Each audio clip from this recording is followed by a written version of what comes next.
La sala de juntas respiraba aire acondicionado, relojes caros y risas contenidas. El mármol del suelo reflejaba las corbatas como si fuera un lago oscuro.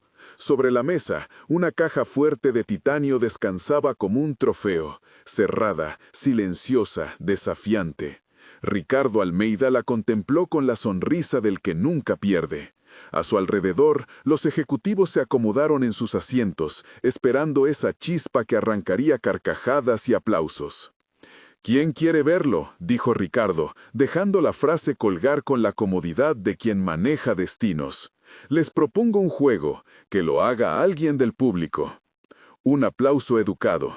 Una de las asistentes sacó el móvil para registrar, otros cubrieron la risa con sorbo de bebidas. A pocos pasos, Joana Silva sujetaba el carrito de limpieza con las manos agarrotadas. Su delantal olía a lejía y a cementerio de horas. Sus ojos seguían la caja. La sonrisa forzada de los ejecutivos le perforaba la espalda como un frío. Junto a ella, en una esquina, un niño pegado a su pierna, Lucas. 13 años si alguien preguntara, aunque los dedos con cicatrices y la mirada le daban una edad distinta. Sus pies estaban sucios, una huella negra marcaba el mármol liso, una mancha pequeña que parecía una firma. «A ver», continuó Ricardo, con la voz que se usa para dar órdenes y para firmar contratos. «Si este niño consigue abrir mi caja fuerte, le doy 100 millones. 100 millones». Risas más altas. Vino una carcajada estallada, breve y contagiosa. Un ejecutivo, Marcelo, se permitió un chiste que hizo rodar otra ola de carcajadas. Andrés apuntó con su cámara. Enrique se reclinó, saboreando la humillación prevista. Todo el mundo sabía cómo terminaría la función. La caja no se abriría, la diversión continuaría y la historia quedaría en una anécdota muerta entre carcajadas. Para ellos, la apuesta era un ejercicio de poder. Para Joana, era un cuchillo. Joana dejó escapar un aire que parecía una plegaria de muebles rotos. Lucas la miró sin mover los labios. No hizo ademán de responder, nada indicaba que aceptaría el reto. No estaba allí para pruebas de circo. Estaba allí porque su madre trabajaba en la limpieza del edificio, y esa mañana una de las asistentes había insistido en que entrara para dar una cara humana a su espectáculo. Entrar era cruzar una línea de brillo que a Joana le costaba aceptar. Ricardo apoyó la mano en la tapa de la caja como quien acaricia un símbolo de inviolabilidad. Sus dedos eran de piel cuidada, sin callos, sin el polvo de otra vida. Miró a Lucas como quien mira una curiosidad que no merece mayor atención. «Te doy 100 millones si la abres», repitió, pausando para que todos registraran la cifra. «En efectivo, en vuestro banco o en mi nombre, da igual. La condición es simple, consíguelo y es tuyo». El silencio que siguió no fue respetuoso, fue compacto, expectante, como si la sala se hubiera convertido en un estadio. Lucas respiró. No era la primera vez que esa palabra, 100 millones, atravesaba su oído. Si triunfaba, podría comprar una casa, podría pagar medicinas, podría dejar de ver a su madre volver con los hombros rotos. Si perdía, las fotos del momento podrían rellenar conversaciones que nadie recordaría más de una semana. Un hombre grande, de uniforme sobrio y placa colgando del cinturón, permanecía de pie junto a la puerta. Roberto, el jefe de seguridad del edificio, había pasado por muchas mañanas así, de pie, invisible, observando la vanidad de los de arriba y la resistencia silenciosa de los que limpiaban abajo. Cuando Ricardo pronunció la cifra, Roberto no aplaudió. Miró a Lucas con un reconocimiento que no cabía en la sala. «Déjalo tranquilo», susurró alguien a su lado, sin pensar en que Roberto escucharía. Roberto no dijo nada. Sus ojos guardaban una historia que nadie en la mesa necesitaba conocer. Había aprendido a abrir cerraduras con las manos ya curtidas, no por afán de robar, sino por hacerse hombre en talleres sin ley. Había una foto en su cajón con un hombre mayor que le enseñó a sujetar una lima. Ese hombre se llamaba Antonio. Lucas, sin apartar la mirada de la caja, recordó la voz de su padre. Instrucciones murmuradas entre el carbón del taller y la risa rota por una taberna. Antonio había sido cerrajero hasta que una máquina lo dejó fuera de la rutina. Había transmitido recetas de combinación como quien pasa un mapa del tesoro. No eran trucos mágicos, eran lógica y memoria, hábitos y trampas construidas por quien desconfía de la perfección humana. Era oficio heredado. «¿Qué esperáis?», dijo una voz desde el rincón del círculo de ejecutivos, mostrando el desprecio de quien ve en un niño solo una nota curiosa. Marcelo encendió su teléfono y empezó a grabar. El zumbido de las luces sobre el titanio hizo un eco frío. Lucas apoyó la mano sobre la mesa, no sobre el cofre, una distancia que parecía respetar límites. Su voz, cuando habló, tenía la claridad de quien ha repetido una lección muchas veces, sin público, para sí mismo. «Mi padre trabajó con cofres», dijo Lucas. «Me enseñó que un buen cierre es más de psicología que de acero. A veces no es la fuerza lo que lo protege, sino las preguntas que la gente olvida». Un murmullo. Ricardo arqueó una ceja, maldad en la mirada. Para él, aquel chico era un entretenimiento barato. «¿Y qué preguntas son esas?», preguntó curioso a modo de estocada. «Enséñame, niño, si lo sabes tanto, hazlo». La oferta flotó entre ellos como una niebla. Si Lucas probaba algo, los teléfonos en las manos de los ejecutivos captarían la escena. Si fallaba, el mundo lo vería como otro fracaso. Si tenía éxito, no solo cambiaría su suerte, sino que podría arrancar de raíz la arrogancia que les hacía reír. Lucas miró a su madre. Sus manos estaban tan muy pegadas a la escoba que parecía un tronco que la sostenía. Joana asintió imperceptible, como si el permiso fuera una cosa sin palabras. El niño se acercó a la caja, dejándose observar, dejando que la luz dibujara su sombra en el metal. Sus dedos rozaron la superficie, sin intentar forzar nada. Observó el teclado digital, los sellos, la bisagra. No tocó el dial, pero lo entendió como quien lee un texto en una lengua conocida. «No voy a romperla», dijo. «No necesito palancas ni herramientas. Hay maneras más sencillas. No es magia, es costumbre humana». Un murmullo más suave. André, siempre despegado, sonrió con desdén y la dio el hombro. «¿Y cuáles son esas maneras? Porque si empiezas a teorizar, yo me llamo Antonio». «Se basa en dos cosas», contestó Lucas con la precisión de quien desmembra una pieza para ver cómo encajan sus resortes. Primero, ¿qué pregunta de seguridad eliges cuando te piden una pista? Segundo, ¿dónde dejas la pista? Mucha gente que maneja cosas así confía en la memoria, en los números que les son significativos. Y quien las coloca confía en que nadie mirará dos veces bajo lo cotidiano. Roberto miró al niño con un filo nuevo en los ojos. No era admiración, era reconocer una clave que le devolvía el olor del taller del padre. Sabía de preguntas de seguridad, de post-its, de fechas escritas en tazas, de uniformes que repiten nombres de hijos como contraseña. Eran falacias fáciles. «Mi padre me enseñó un truco», continuó Lucas. «Si la caja tiene un modo de recuperación por razón social, la respuesta suele ser algo que tú crees privada. Cumpleaños, apodos, la ciudad donde se celebró un negocio. Pero cuando la gente diseña esas pistas, olvida que la vanidad es predecible. La mayoría elige lo que mejor suena en público». En la sala, alguien dejó escapar un suspiro que sabía a incredulidad. Uno de los ejecutivos, Paulo, inclinó la cabeza, interesado por primera vez. Enrique observó el teléfono con un gesto que decía, «Esto es entretenimiento». Para la sociedad de la sala, Lucas era un fenómeno para capturar en vídeo y compartir. Ricardo frunció el ceño. Si aquello fuera cierto, su caja no era un santuario inviolable, sino un recinto con fisuras hechas por costumbres humanas. La caja fuerte representaba su control, la prueba tangible de su capacidad de decidir el destino de cientos. La posibilidad de que un niño la desmantelara con palabras le quemó como un viento inesperado. «¿Me estás llamando vanidoso?», preguntó con fingida calma. «No», respondió Lucas. «Estoy diciendo que los objetos de poder a menudo dependen de la gente que los protege, no del metal. Si alguien deja pistas, es porque confía en que nadie va a mirar de verdad». Un silencio se hizo, esta vez no de burla, sino de atención. Joana tenía las manos apretadas en el mango del carrito.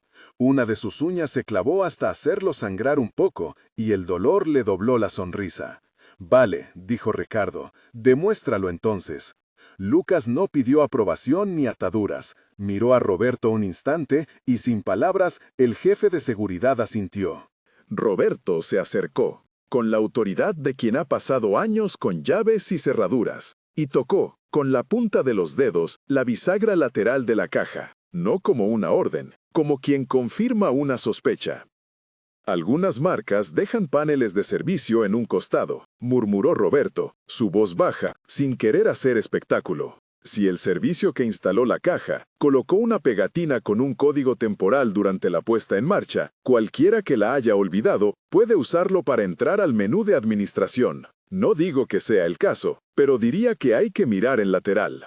La sala titubeó. Ricardo palideció un poco. Nunca antes alguien le había hablado tanto con tanta frialdad sobre sus vulnerabilidades sin un pago de por medio. Marcelo le lanzó una mirada, incómoda, como si el chiste se le hubiera quedado atragantado. Lucas no buscó la placa, no pidió permiso para abrir nada. Se inclinó con manos sin callos sobre el metal, y con la delicadeza de un que memoriza, pasó el dedo por una pequeña ranura que casi nadie notaría. Sacó un trocito de papel adherido, algo que parecía un adhesivo intencional, con un número a medio borrar. Lo mostró a todos. No era una llave, ni un código revelador. Era una pista, una media verdad. No es el código final, dijo. Es la primera puerta. Para abrirlo, hay que saber qué pregunta respondes cuando te piden nombre del primer colegio o primer coche. Muchos ponen lo que les suena a triunfo, no lo que es secreto. Un ejecutivo murmuró algo sobre seguridad digital. Otro se rió por cortina. Pero entre los teléfonos que grababan, alguien subió el volumen de la risa y mandó el clip a un grupo cerrado. En el móvil de Marcelo, en un gesto que parecía inofensivo, la escena comenzó su camino hacia afuera. Ricardo, molesto, dio un paso hacia la caja, como para cerrarla. Sus manos temblaron un poco, a pesar de la firmeza del gesto. No le gustaba que su inviolabilidad fuera cuestionada delante de su propio público. Vale, dijo con voz tensa, hagamos esto limpio. Si lo abres, 100 millones, aquí y ahora, sin trampas. Lucas lo miró, y por primera vez, su voz estuvo cargada de más que lógica. Había dignidad en su tono. No quiero esos 100 millones, contestó. No es lo que necesito. La sorpresa quemó la sala. Mercado, que había visto la inversión como parte del espectáculo, se llevó la mano a la boca. Ricardo parpadeó, no entendiendo. ¿Cómo que no?, exigió. ¿No quieres el dinero? No, repitió Lucas. Mi madre necesita un trabajo digno. Esto no es para mí. No quiero comprar cosas. Quiero un nombre en un contrato. Y un salario que no se esconda entre excusas. Y si va a haber un premio así, la comunidad de quienes mantienen este edificio también lo necesita. Que los hijos de los que trabajan aquí tengan oportunidades. Y que cambies las contraseñas. Que esto deje de ser solo un juego para tu entretenimiento. Las palabras eran simples, pero en la sala hicieron ruido. Era la misma lógica que había movido a muchos a lo largo de los años cuando la injusticia se mostraba sin pudor. Pedir que la humillación se convierta en reparación. Lucas no pedía venganza, pedía dignidad. Ricardo cambió el color de su voz, de arrogancia a incredulidad, a algo parecido a la ira contenida. Sus ejecutivos murmuraron. Algunos soltaron frases de condena disfrazada de preocupación.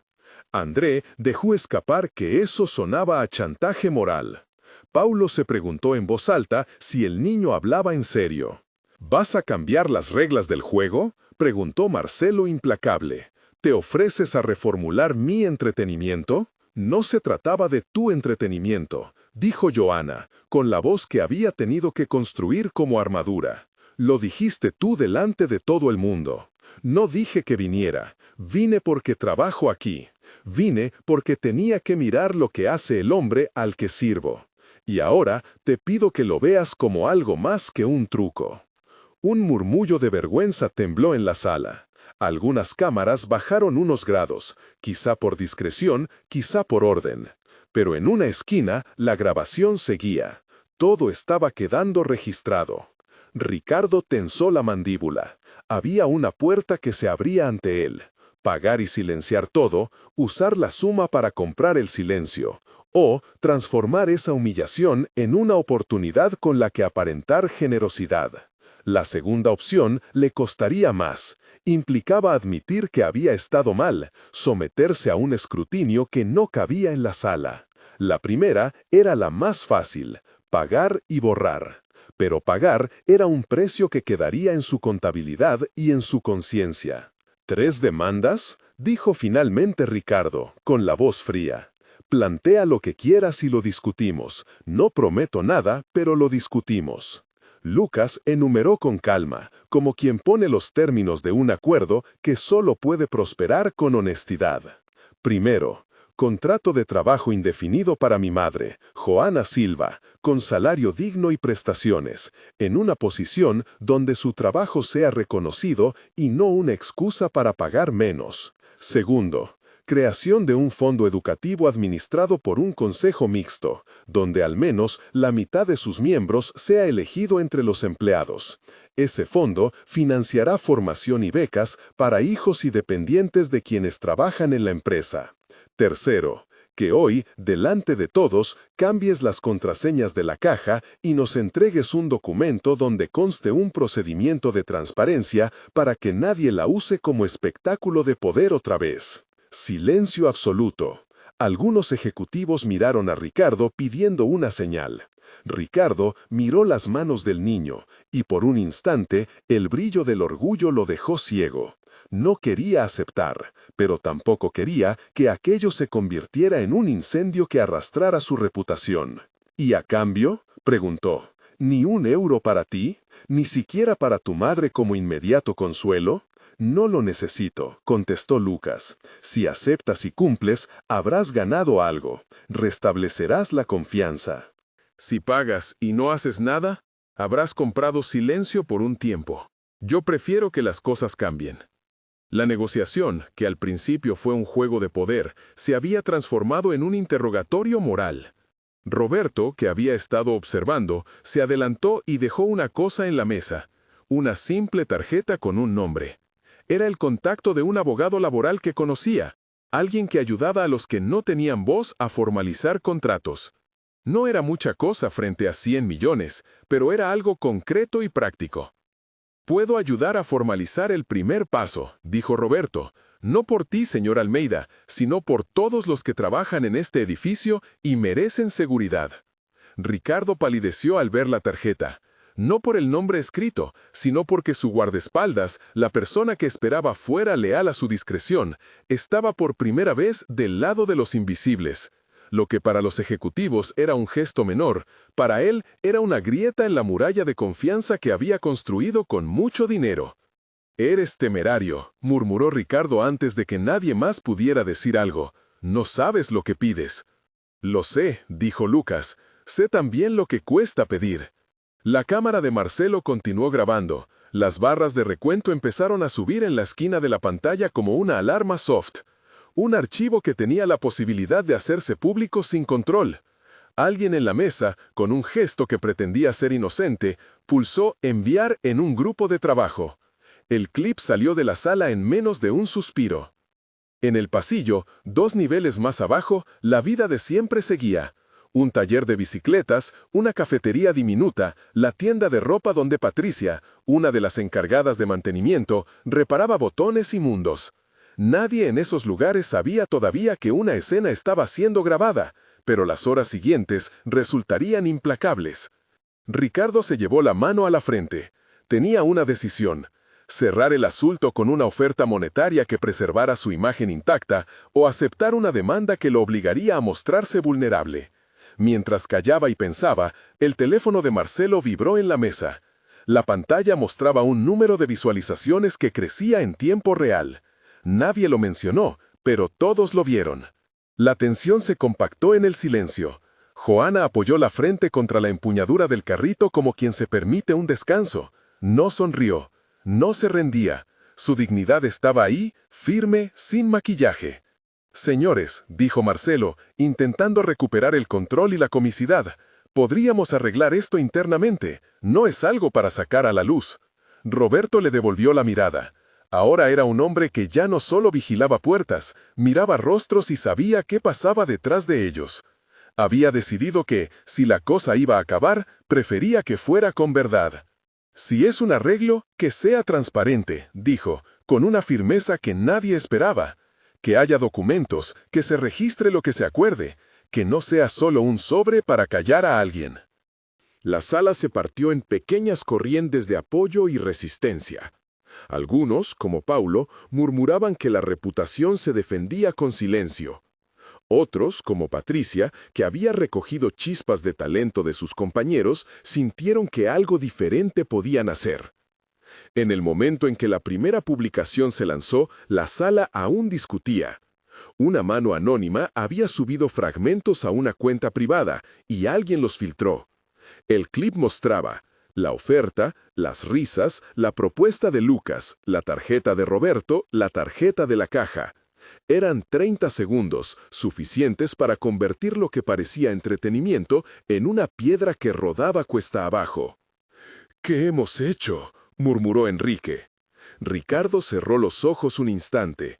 Esa respiración fue la señal de que el primer golpe ya había ocurrido. En la puerta, un hombre alto en traje oscuro observaba la puerta de cristal. Era el guardaespaldas personal de Ricardo, contratado para mantener a raya lo inesperado. Su presencia en la sala había pasado desapercibida para muchos, pero no para Ricardo, que confiaba en su silencio. Elena, la asistente de Ricardo, tuvo que susurrar algo que él no quiso oír. El clip se expandía y la primera ola de comentarios, esa mezcla de sorna y crítica, ya se cosía en las redes. El guardaespaldas, con la cara impasible de quien cumple órdenes, se acercó un paso más a la mesa. Miró la caja, miró a Lucas y después, con un movimiento que nadie esperaba, se inclinó hacia Ricardo y susurró algo al oído. Ricardo arqueó la ceja, sorprendido por la seguridad de la advertencia. Era una voz que no pedía permiso, era una voz que decía que aquello podía salpicar más de lo que había previsto. «Señor Almeida», dijo el guardaespaldas con la discreción del que ha visto más de una crisis. «Si esto sale mal, no será solo su nombre el que sufra. Hay contratos, empleados, acciones. Debe decidir cómo quiere que esto se vea, como un escándalo o como una rectificación». El comentario fue una lapidación fina. Ricardo miró al guardaespaldas y por primera vez en muchos años percibió que su seguridad no estaba en su cuenta bancaria, sino en la decisión que tomara en ese momento. Un silencio más profundo llenó la sala. La cámara de Marcelo seguía grabando. Lucas, que no quería el dinero, tenía ahora en sus manos la llave que podía abrir mucho más que la caja. Podía abrir una discusión pública sobre dignidad y poder. Había plantado 3 peticiones en la mesa, pequeñas y a la vez enormes en su consecuencia.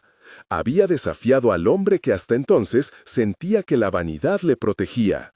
La puerta del despacho se abrió de golpe en cuanto alguien dejó el clip en una cuenta pública. El zumbido en los teléfonos se convirtió en una voz colectiva que empezaba a tejer su propio relato. Ejecutivos que creían ser protagonistas se tornaron en actores secundarios de una escena que ya no controlaban. Y en medio de la confusión, Roberto se mantuvo junto a Lucas como un faro discreto, el guardaespaldas sorprendente, capaz de cambiar el rumbo de un poder con un gesto de apoyo. La sala, que en menos de una hora había querido convertir a un niño en espectáculo, se encontró en el umbral de algo que no tenía guión. Algunos querían cerrar puertas, otros abrirlas para limpiar la suciedad acumulada. Nadie sabía aún qué ocurriría cuando el mundo empezara a mirar. Las pantallas brillaban con un coro de opiniones, y fuera, el aire de la ciudad no esperaba a nadie. Las noticias se alimentaban de chispas, y la chispa ya había sido lanzada. Lucas apoyó la espalda en la pared y miró cómo los rostros que hasta entonces reían ahora mostraban otro gesto, desconcierto con piel de cálculo. Joana sostuvo el carrito con fuerza. Roberto apretó la tarjeta en el bolsillo. Entre todos hubo un acorde silencioso. Lo que empezaba como una humillación tenía la posibilidad de terminar en algo distinto. Pero para eso hacía falta que alguien se atreviera a cambiar las reglas. En un móvil, un contador alcanzó la primera cifra importante, un número con 4 ceros. La pantalla se oscureció y al otro lado de la ciudad, en una cafetería, una muchacha dejó el móvil y miró a su amigo. En otro punto, un abogado vio un titular que le clavó la atención. El rumor empezó a transformarse en demanda. Y aquel primer impulso, la oferta grotesca de 100 millones como entretenimiento, dejó de ser un chiste y se convirtió en una piedra arrojada a un estanque tranquilo. Ricardo respiró. No sabía si su próxima acción sería la más sabia. Sabía, eso sí, que ya no podía escabullirse del ojo público sin una pregunta que lo persiguiera. ¿Qué medidas tomar para reparar la humillación que él mismo provocó? Y mientras tanto, en algún lado, alguien preparaba ya la primera publicación que sintetizaría la historia. Un titular, una foto, una frase que marcaría la mañana siguiente. La sala quedó en un equilibrio inestable. Lucas había plantado la semilla de una exigencia que no admitía brillo ni humillación, trabajo digno, educación y transparencia. La caja seguía cerrada. La oferta de 100 millones seguía flotando como una sombra. Y en el bolsillo de Roberto, la tarjeta con un nombre brillaba como la primera herramienta de un porvenir que hasta pocas horas antes parecía inimaginable.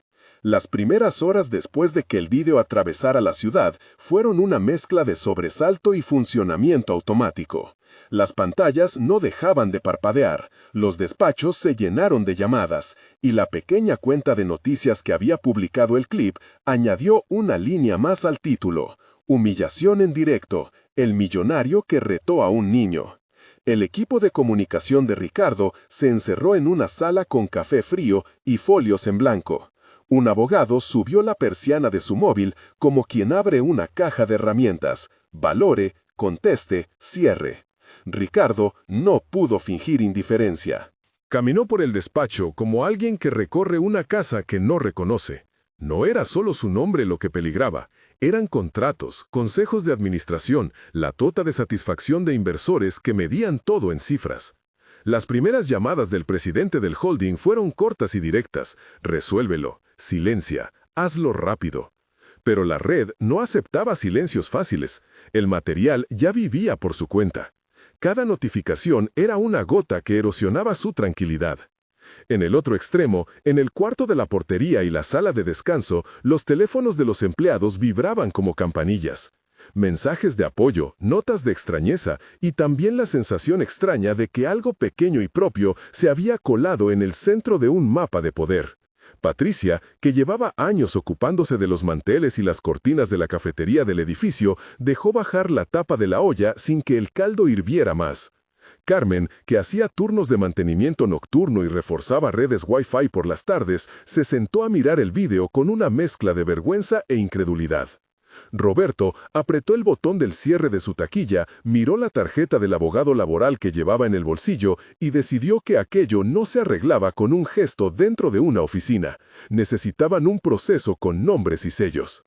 Antes de que el desorden alcanzara su punto máximo, apareció la primera figura inesperada en el tablero: el guardaespaldas personal de Ricardo, el hombre de mirada contenida que hasta entonces se había limitado a anticipar movimientos y cerrar puertas. Se llamaba Miguel. Ese mediodía, en la sala de crisis, Miguel se quitó la corbata con una lentitud que no admitía preguntas, y habló sin la voz metálica del subordinado. Sorprendió a todos cuando se dirigió a Ricardo con claridad que no buscaba complacencias. «Señor», dijo Miguel, «puede pagar y tal vez callarlo todo por unas semanas. Puede comprar silencio. O puede hacer algo que deje constancia, y, si me permite, que no dependa de su recuerdo». Era un comentario práctico, no un juicio, pero la sala, llena de gente habituada a la rueda de contorno del poder, sintió que la palabra constancia abría una grieta. En ese momento, el gesto de Miguel no fue un acto de traición, ni una gran exhibición, fue una vacuna contra el olvido. Propuso que si se acordaba cualquier arreglo, hubiera contratos con fecha, notarios, cuentas en custodia y un consejo mixto con presencia de representantes de los empleados y de una entidad independiente. Nadie esperaba que el guardaespaldas, un hombre cuya tarea había sido proteger la imagen de su jefe, trajera de la mano la idea de exposición pública como garantía. La sugerencia de Miguel tuvo un efecto doble. Reforzó la idea de la transparencia y acentuó la batalla interna. Algunos ejecutivos inmediatamente hablaron de salidas técnicas, acuerdos con cláusulas de confidencialidad, pagos a una cuenta privada y amenazas de demandas por difamación. Otros, con una mezcla de pragmatismo y miedo, aceptaron que cualquier intento de silenciar sería interpretado como admisión de culpa y probablemente avivaría la indignación. Ricardo, que hasta esa mañana había pensado cada riesgo como saldo, comprendió que el coste político de enterrar el escándalo sería alto y que la tentación de comprar silencio podía volverse una herida mayor. Mientras tanto, fuera del cristal, el hashtag subía y bajaba, y las voces se multiplicaban, opinadores, ciudadanos, juristas y exempleados que habían experimentado pequeñas humillaciones.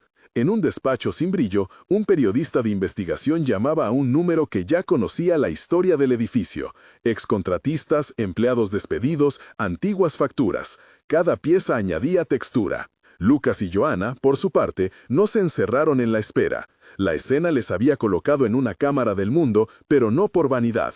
Con Roberto y la tarjeta del abogado, se reunieron en el patio interior del edificio. No iban a aceptar ninguna firma sin garantías. Roberto, con ese aire de trabajador de taller que repite la misma regla como quien afila una lima, insistió en que todo debía constar por escrito y con supervisión externa. «No queremos un papel que sirva solo para la foto», dijo Roberto. «Queremos un documento que pueda ejecutarse, que tenga plazos y un fiduciario que no esté en su nómina». La conversación alcanzó a un joven abogado que conocía la red de ONGs de la ciudad. Se habló del procedimiento: depósito en una cuenta fiduciaria administrada por un banco de prestigio, un acta fundacional para el fondo con cláusulas de gasto y auditoría, y un consejo que incluyera a trabajadores, un representante de la comunidad y un par de expertos independientes en educación y empleo. El nombre del fondo se discutió como un gesto simbólico: Fondo Antonio, en memoria del padre de Lucas. Era un nombre que daba cuerpo a la reparación sin convertirla en espectáculo. Las noticias sobre la posibilidad de un acuerdo limpio cambiaron el tono en los foros. Aparecieron demandas públicas: que el dinero, si existía, se destinara a proyectos concretos de empleabilidad, becas técnicas y microcréditos, no a obras de caridad efímera. La sociedad pedía transparencia y la palabra contrato se volvió trinchera. En la sala de dirección, varios ejecutivos intentaron entonces una maniobra: presentar una solución que fuera rápida y controlada. Marcelo, que había grabado la escena y la había compartido en un chat privado, se sintió por primera vez en la piel de quien pierde la iniciativa. Sugirió un acuerdo con cláusulas de confidencialidad fuertes y una compensación inmediata a la familia para calmar el ruido. André habló de control de daños, Paulo de relaciones con inversores, Enrique de una nota de prensa que vendiera la generosidad.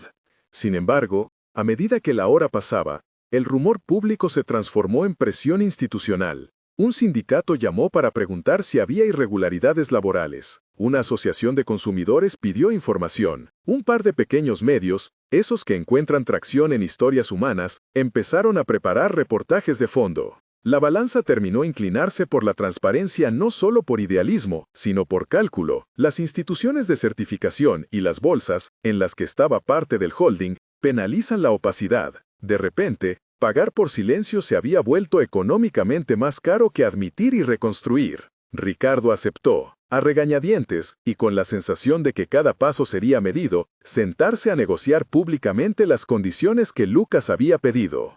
Hubo varias reuniones formales. En la primera, con asesores legales y representantes del banco custodio, se habló de cifras concretas. Ricardo propuso un compromiso económico importante: 120 millones repartidos en 5 años para programas de formación, becas y apoyo a emprendimientos de hijos de empleados. La cifra estaba por encima de la oferta inicial. Era un intento de transformar un símbolo de poder en un instrumento con plazos y administradores. Lucas escuchó sin mostrar asombro. Para él, no era el total, sino la forma: plazos claros, mecanismos de fiscalización y la inclusión de representantes de empleados en el consejo de administración del fondo. La redacción del documento fue minuciosa. Se creó un acta constitutiva donde se especificó que el Fondo Antonio tendría un capital inicial aportado por Ricardo y su holding, con transferencias programadas y un fideicomiso administrado por un banco internacional. Se nombró a una firma auditora externa para informes trimestrales. Se estableció que la mitad del consejo gestor se elegiría entre representantes de los empleados mediante votación interna, que las decisiones de otorgamiento de becas o programas requerirían mayoría calificada, que habría un buzón de denuncias protegido por la ley y que el primer año un observador independiente supervisaría la puesta en marcha.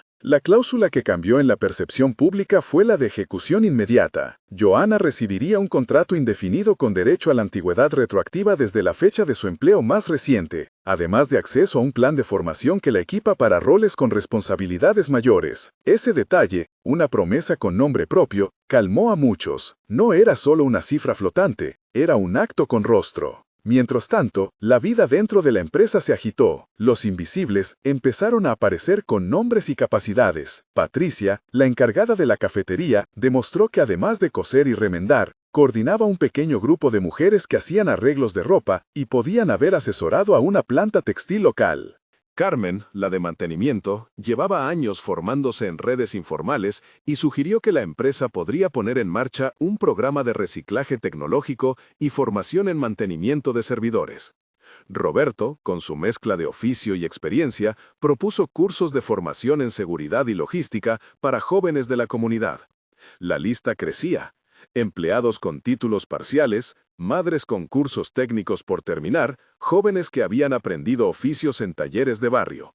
Lo que parecía una compañía homogénea empezó a mostrar una cartografía de potencial humano sin explotar. No faltaron resistencias. Algunos ejecutivos, pasado el primer gesto de contrición, comenzaron a intentar recortar gastos y a proponer programas de apariencia más que de fondo. André y Marcelo intentaron introducir cláusulas de discreción que limitaran la visibilidad pública de los beneficiarios y, en un par de reuniones cerradas, propusieron reducir la participación de representantes de empleados al 25% del consejo. Fue Patricia, con su tono firme y sin titubeos, quien se plantó en la sala de reuniones y dijo lo que muchos pensaban en voz baja. Si lo que buscan es una foto, nos están usando. La frase se apoyó en un murmullo que crecía y que obligó a los consejeros más reticentes a ceder. El gesto de una trabajadora de cafetería tenía más peso que cualquier PowerPoint. Ponía el foco donde debía. Con los documentos ya listos para firma, se organizó una rueda de prensa con protocolo, donde se esperaban preguntas duras. Ricardo preparó su intervención. No era un hombre que gozara de la humillación. Por tanto, su discurso no buscó redención melodramática, buscó control y contención. El apoyo del guardaespaldas, Miguel, fue sutil y efectivo. Antes de que Ricardo saliera al estrado, Miguel se acercó, apoyó la mano en el hombro del empresario y le dijo algo breve que nadie oyó, pero que cambió el ritmo de su respiración. Detrás del gesto había lealtad y una exigencia: compórtate con la verdad. La sala de prensa se llenó de micrófonos, cámaras y rostros en espera de un espectáculo. Ricardo subió al estrado con ese gesto aprendido de quien invierte en apariencias. Una respiración medida, una sonrisa que no llega a los ojos, un comienzo en seco. Habló de error, de responsabilidad y de reparación. Mencionó la cifra comprometida, 100 millones para el Fondo Antonio, que se repartirían con mecanismos previamente anunciados y controlados por un consejo mixto. Se comprometió públicamente a transferir un primer tramo de fondos a una cuenta fiduciaria y a firmar el acta fundacional ante notario, con la presencia de representantes de los empleados y de una ONG independiente que se encargaría de la supervisión. Hubo quien pensó que aquello era pura estrategia, pero la sorpresa mayor llegó cuando Miguel, el guardaespaldas, con la discreción que lo había caracterizado, se levantó desde la primera fila y pidió hablar. Los programas eran pequeños, prácticos y orientados a empleo. En la empresa se abrió una convocatoria interna para personal que quisiera liderar proyectos. No fue una política de fachada. Algunos empleados avanzaron.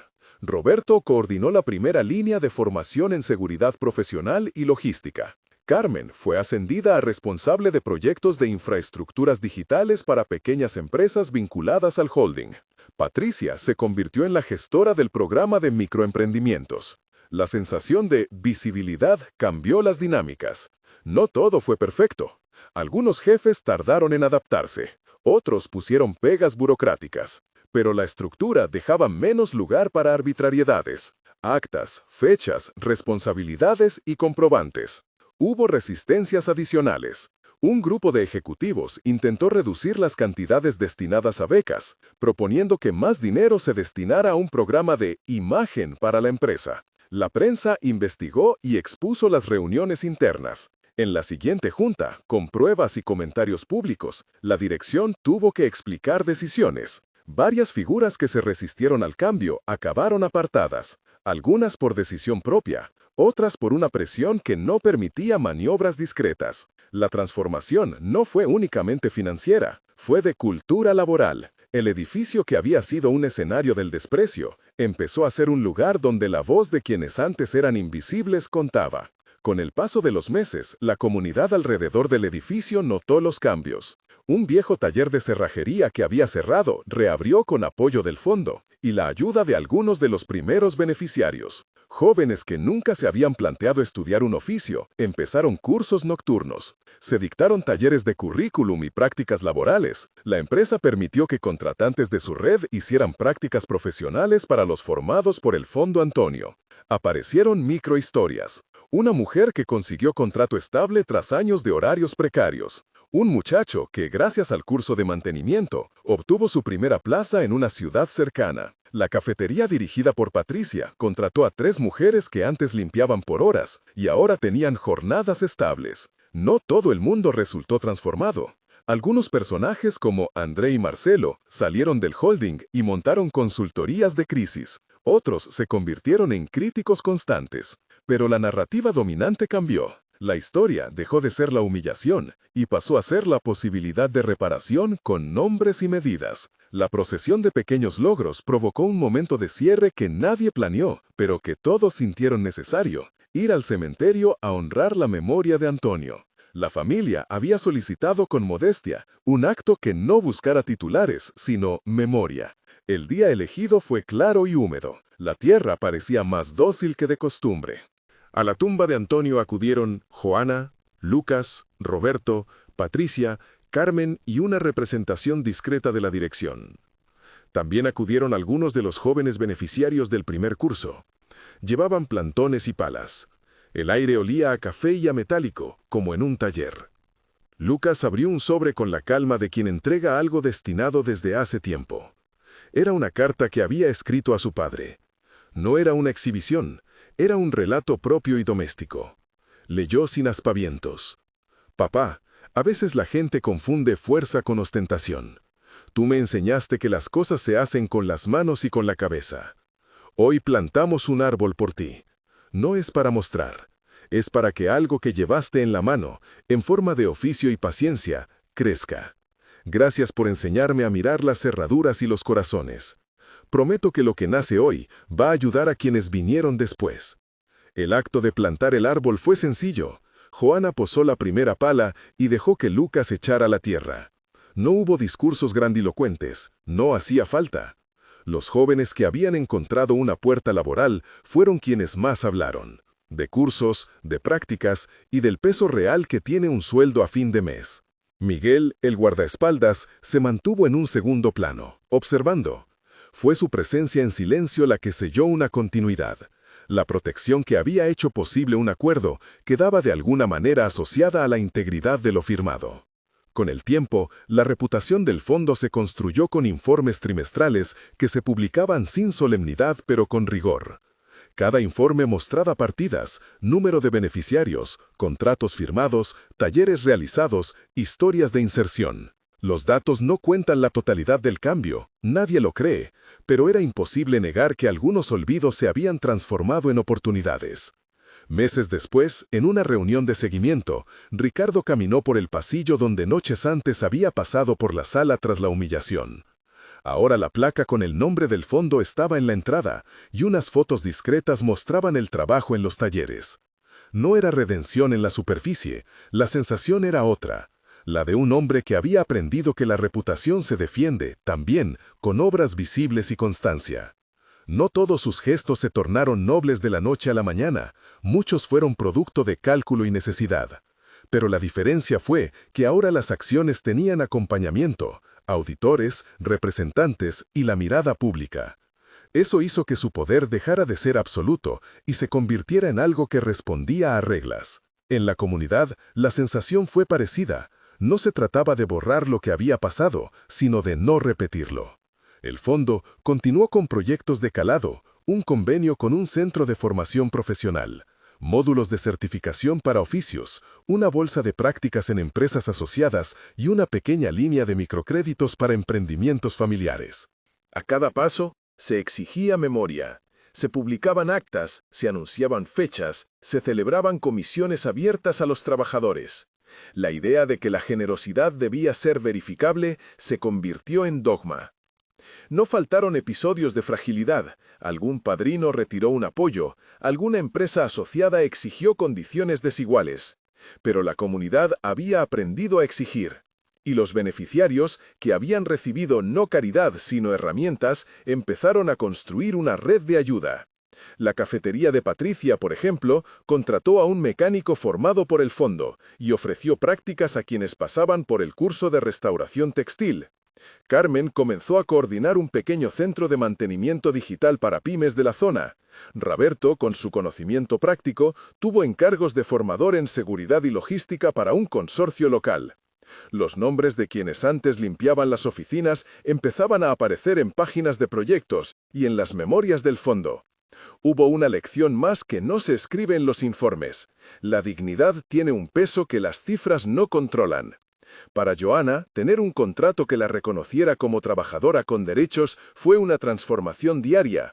Poder decir que trabajaba en la empresa, con horas definidas, tener acceso a la sanidad y a un horario que respetara la vida.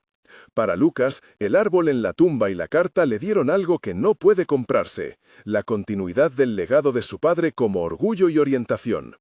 La historia no acabó en maniobras heroicas ni en finales absolutos. Quedaron resentimientos, carreras truncas y oficios que tardarán en consolidarse. Algunos ejecutivos se marcharon con la sensación de haber perdido privilegios, otros, con la apertura de mente que produce la rendición ante la evidencia, se implicaron en proyectos. Lo que sí cambió fue una conciencia. El dinero ya no fue un trofeo para ser exhibido en una sala, sino una herramienta que, al estar sujeta a reglas y testigos, podía empujar cambios tangibles. En uno de los informes años después, apareció una estadística pequeña pero significativa. El porcentaje de contrataciones estables entre trabajadores que habían pasado por los programas de formación aumentó de forma sostenida. En la memoria anual del Fondo Antonio había una página con fotos, jóvenes en talleres, mujeres con máquinas de coser, hombres revisando cerraduras, un árbol creciendo junto a una lápida. Las imágenes no buscaban heroísmo, apuntaban a continuidad. En un café cercano, un grupo de jóvenes formados por el fondo discutía un proyecto de reciclaje de componentes electrónicos. Entre ellos, uno que había hecho su primera práctica en el edificio, confesó que había sentido por primera vez que el trabajo no era un castigo, sino una forma de sostener la vida. Esa frase, pronunciada sin grandes pretensiones, fue la medida más exacta del cambio, desde el desprecio hasta la posibilidad de una carrera. El último gesto de la historia fue humilde. Un año después de la firma, Ricardo fue invitado por Lucas y Joana a un acto sencillo en el taller donde se dictaban los cursos de cerrajería. No hubo cámaras de medios masivos, solo familias, instructores y algunos miembros del consejo. Ricardo no habló mucho. Se acercó al grupo, tocó una pieza de metal que un joven estaba trabajando y con la voz baja dijo a Lucas: «Gracias por recordarme que las cerraduras también guardan dignidad». No era un monumento épico, era una conversación que cerró un ciclo. La semilla plantada en ese acto quedó regada por muchos, por las firmas, por las mesas de negociación, por la decisión de un guardaespaldas de alzar la voz en favor de la verdad, por la negativa de un niño a ser comprado, por la decisión de una madre de pedir lo que correspondía, por la labor cotidiana de trabajadores que se revelaron capaces. El cofre seguía cerrado, como siempre, pero ya no era el mismo símbolo. Había perdido su precio como entretenimiento y había ganado un propósito, ser la razón de una lección. Así terminó la historia que empezó con una oferta grotesca y una carcajada. Lo que prometía espectáculo terminó convirtiéndose en proceso. No fue simple ni rápido, hubo tensiones, pérdidas y deserciones.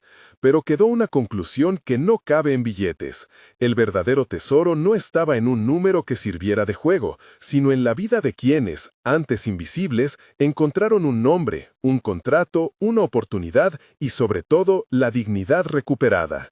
Si alguien pregunta cuál fue la sorpresa mayor, no fue una máquina que se abrió, ni un abrazo forzado. Fue el momento en que un guardaespaldas, con la dignidad tranquila que otorga la coherencia, transformó el escenario del poder en un lugar donde la responsabilidad tiene firma y documento.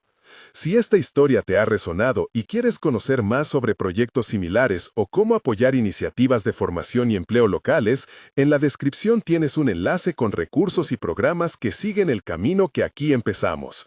Porque el final de una historia como esta no es un cierre, sino la invitación a que más comunidades puedan transformar humillación en dignidad y dinero en oportunidades. Si alguien pregunta cuál fue la sorpresa mayor, no fue una máquina que se abrió, ni un abrazo forzado. Fue el momento en que un guardaespaldas, con la dignidad tranquila que otorga la coherencia, transformó el escenario del poder en un lugar donde la responsabilidad tiene firma y documento. Si esta historia te ha resonado y quieres conocer más sobre proyectos similares o cómo apoyar iniciativas de formación y empleo locales, en la descripción tienes un enlace con recursos y programas que siguen el camino que aquí empezamos. Porque el final de una historia como esta no es un cierre, sino la invitación a que más comunidades puedan transformar humillación en dignidad y dinero en oportunidades.